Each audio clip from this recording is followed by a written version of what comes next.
So, MMORPGs are honestly another genre where I feel like I'm treading old ground, since this is one of the most talked about genres in gaming. But for those of you who don't follow game design discussion or MMORPG reviews, allow me to sum up.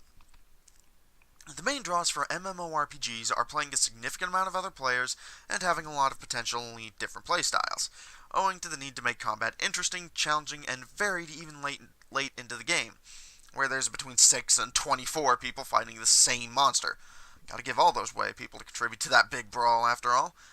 And honestly, that part of any good MMORPG is fun, and when it gets screwed up, no one plays that MMORPG, and it dies, and everyone dissects the corpse and learns where it went wrong. So that area isn't the problem that most MMORPGs face. These genre names are getting harder to say with each episode, I swear. No, the problem most MMORPGs face is grinding, and they know it. Grinding presents an especially tricky problem for MMORPGs because it is practically essential to the genre. However, despite that, nobody actually seems to like grinding and generally treat it as something to be tolerated rather than embraced. So what's going on here? Well, MMORPGs have kind of an odd issue. Their whole gameplay model is based around the players playing long enough and in large enough quantities to sustain the game for incredibly long periods of time. I mean, there are MMORPGs that have been going for over a decade. EverQuest will turn 20 this year, and it's still got a decent player base. Jeez, last time I looked.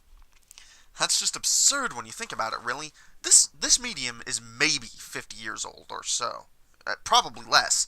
And the internet as we know it is maybe 30 years old at the most, and for the first 10 years or so, the internet as we know it, rather, is maybe 30 years old at the most, and for the first 10 years or so, there was no earthly way for the internet to handle what we consider an MMORPG today. I gotta get my inflections right, Jesus.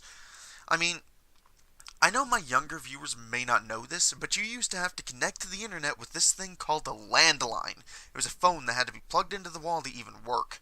Then you had to plug your internet into your phone and dial up the internet, which took 30 frickin' minutes to connect, and if someone called you, you lost connection. I'm talking real antique technology here.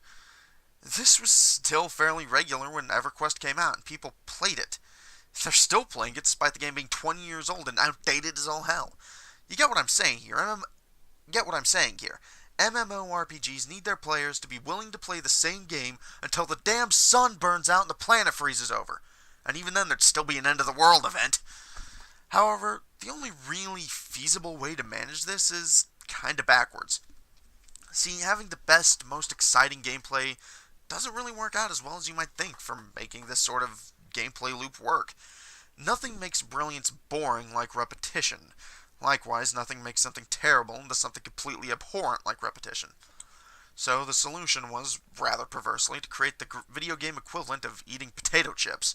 Easy to do in short bursts, not something you have to put any thought into, and basically okay.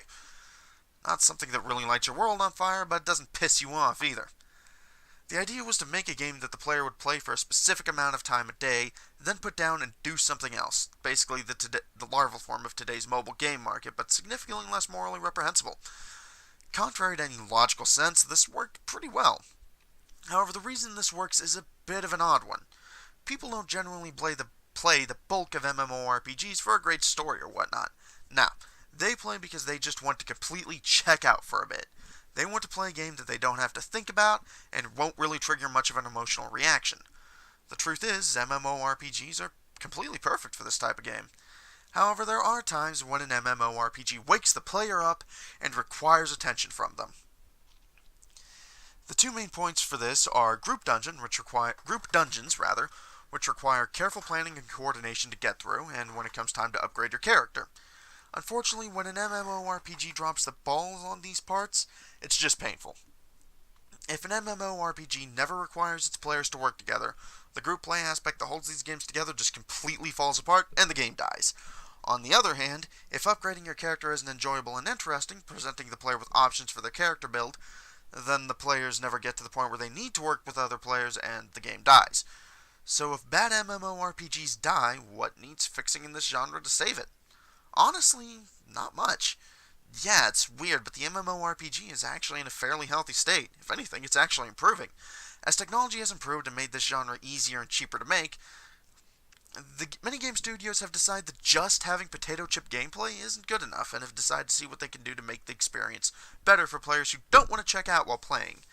BioWare and ArenaNet have brought the role-playing that makes Western RPGs great into the MMORPG genre with The Old Republic and Guild Wars 2.